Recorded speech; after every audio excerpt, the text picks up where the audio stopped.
Hey everyone. Okay, so thank you so much for joining me. I'm April Norris. I have a podcast. Of course, they make me crazy. And so I'm going live on Instagram and I'm going live on YouTube at the same time. So I'm getting text. So if you see me looking at different cameras, that is why I'm doing it. Okay. I feel so tech savvy right now, which I'm not. So hopefully I don't screw this up.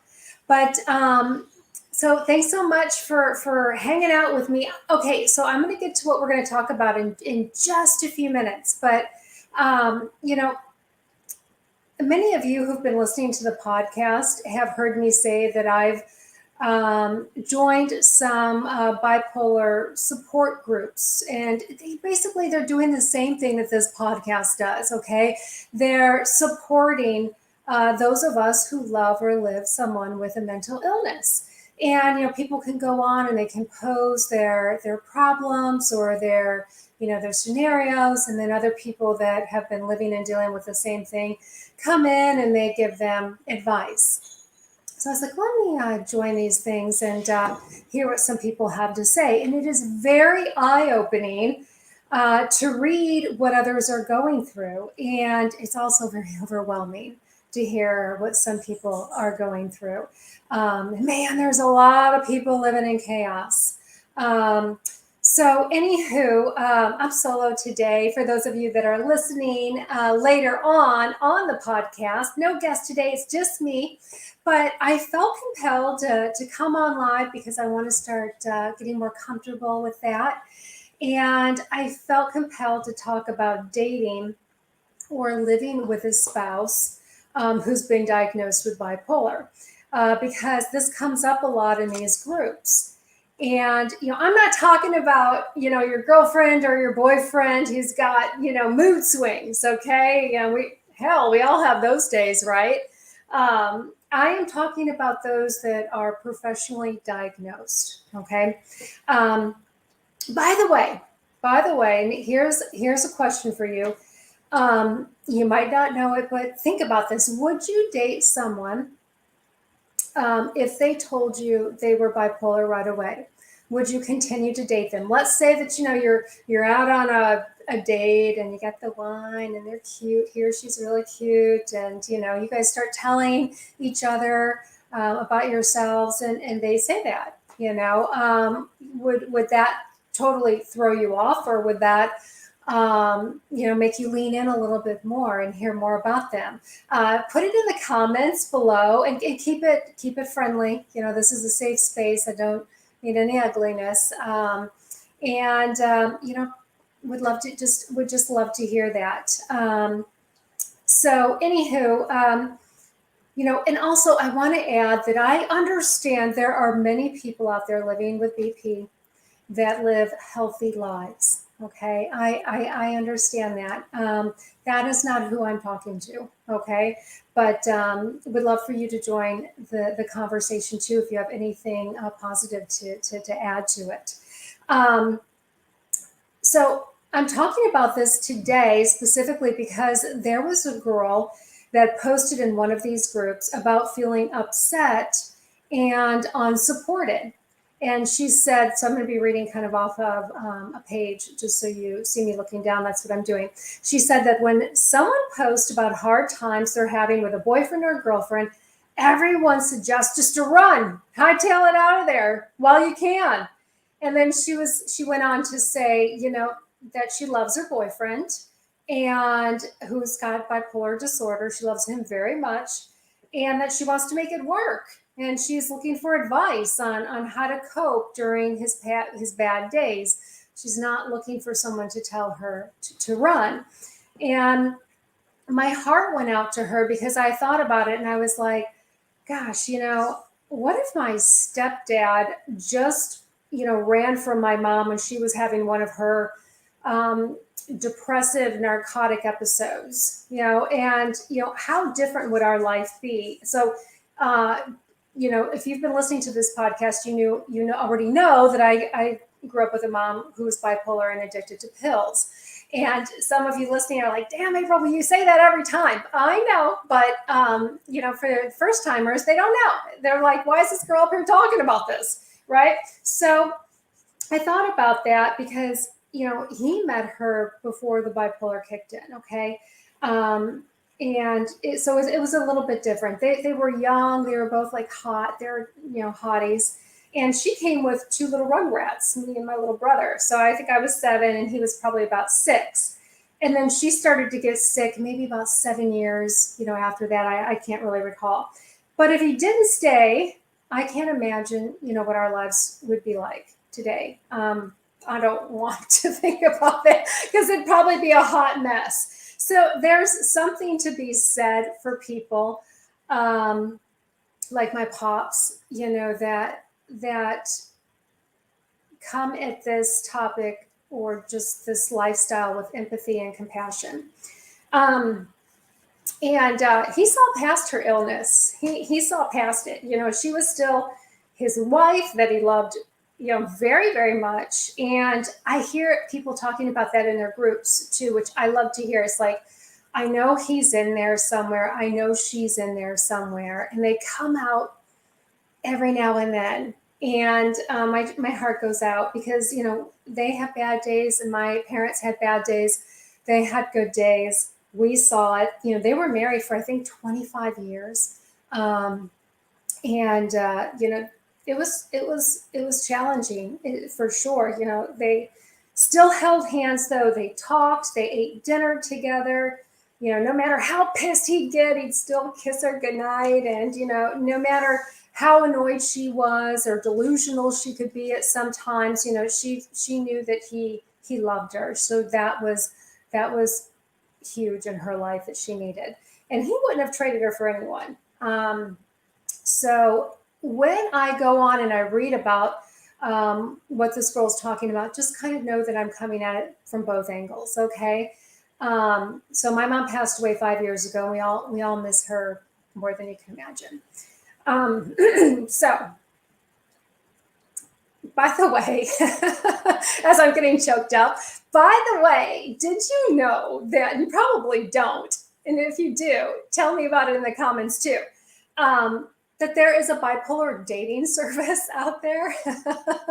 I came across this today. It's bipolardating.com. Bipolardating.com. I thought that's awesome.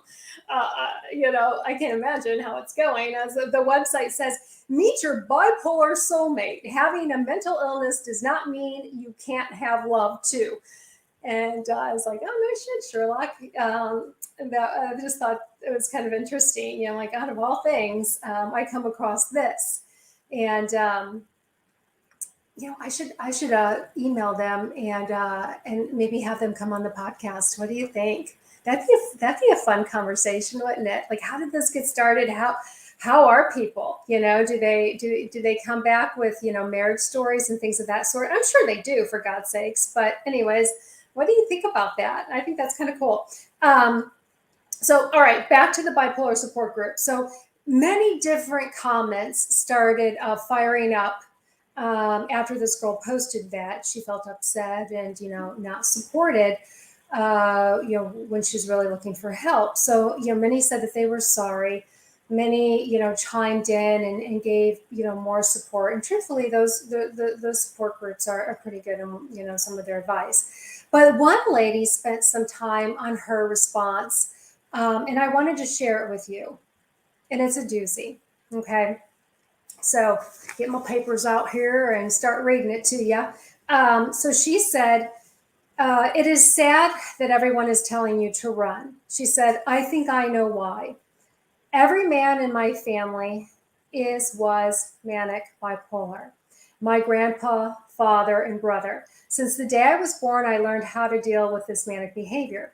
In 2018, I ended my marriage, and in 2020, I started dating someone new. This person was manic bipolar. And one day was pointed out to me by someone we were hanging out with that what a great job I do with this man and how no one else was able to deal with his manic behavior. Then it hit me. I had been choosing to do what I was forced to do my entire life. put me, my wants, my needs, my feelings in my pocket and tuck it away because everything revolves around someone else and their behavior, their reactions. She says, your entire life is solely based on how someone is going to act and what you can do to avoid an episode or how you can help. And time doing this will damage you. It'll cause you to literally not care about or do anything for yourself or what makes you happy. And when you revolve your entire being around someone else's behavior, you lose who you are even as a person.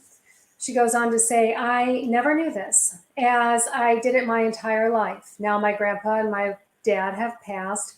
My brother and I do not speak, and I ultimately broke up with my boyfriend.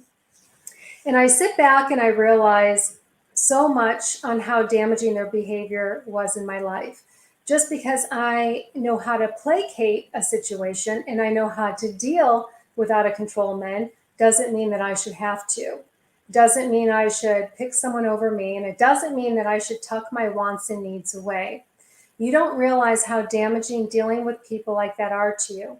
Now, I feel like I push people away constantly, or I test them right off the bat to see how far they will go.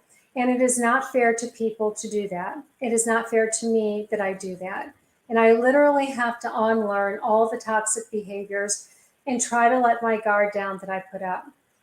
People call me cold, that I don't have a heart because I have this hard exterior, and literally got to the point that nothing someone says or does will hurt me. Sure, that's good to be strong, but it's not good to be cold and heartless. I'm sure she's not heartless, but and I know she's not, but I don't know her personally. But she goes, I definitely am a damaged package. Not blaming other people, but blaming myself for adapting to toxicity and placating is so much that I now don't even know how to feel anymore. That is why people are quick to tell you to run. Bipolar never goes away. It is something that you will have to deal with in every situation for the days of your life. And I obviously believe in loving and supporting people. Just don't lose who you are in doing so.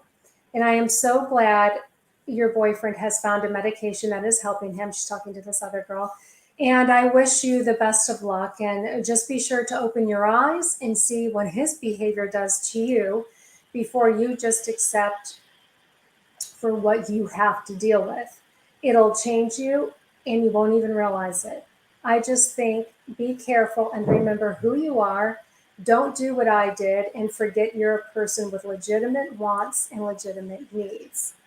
And I was like, I feel for her. I mean, don't you? But I thought she gave such sound advice, and I know it's a lot. I know that was a lot to take in.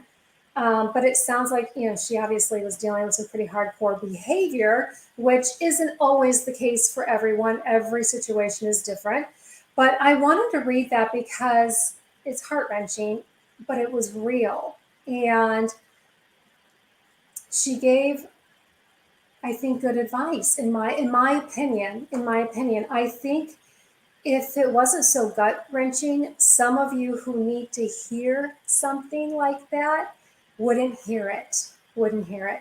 And she might have an extreme situation, but it drives the point home. And the point is, I think, from what I'm getting out of this, and I hope you do too, is that there are many people living with bipolar who are just fine. But the important thing is that I hope you take away from this is that you don't forget who you are or what you need. That is why I wanted to read her post to you. That goes for any relationship, really, right? But more so when you are building something with someone, rather, who struggles with their mental illness or refuses to get help. The instinct is to always make sure, right? Always make sure that they're getting what they need, and don't say that because that's going to upset them. Don't do this because we know that could. But you can't lose yourself by doing that. Just that is one thing. You need to start doing self checks and thinking, okay, am I getting what I want? Am I happy? And if not, then connect with other people, and do what you need to do. You can't lose yourself in the process of loving someone else. And a lot of us do that. And it's even magnified when you're trying to care and cope with someone with a severe bipolar disorder. Um, they can be part of your world. They just don't need to be the entire world of yours. So, anyways, I just wanted to come on real quick and share that with you. And, you can always find me. You can DM me on Instagram, and you can email me if you're watching me on YouTube. And of course, they make me crazy at gmail.com. I would love to hear your thoughts on that. And all right, guys, well, have a good night.